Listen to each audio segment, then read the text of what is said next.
ating bansa. Parang nagpapalabas naman na sila na sila yung walang kasalanan dito at hindi naman nila intention yung nangyari yun.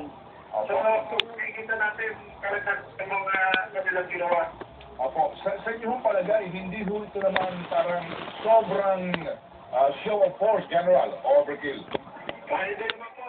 At alam po natin na kung ano yung ginawa ng Magdalo, ay self-threatened yung focus.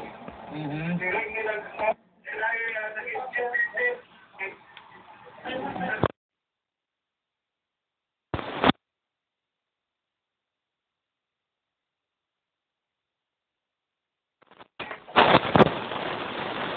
Tawa ka. Para lang maliwanag po kung nakita nila kung sa pangyayari yun sa Manila Peninsula. Okay. Thank you, General.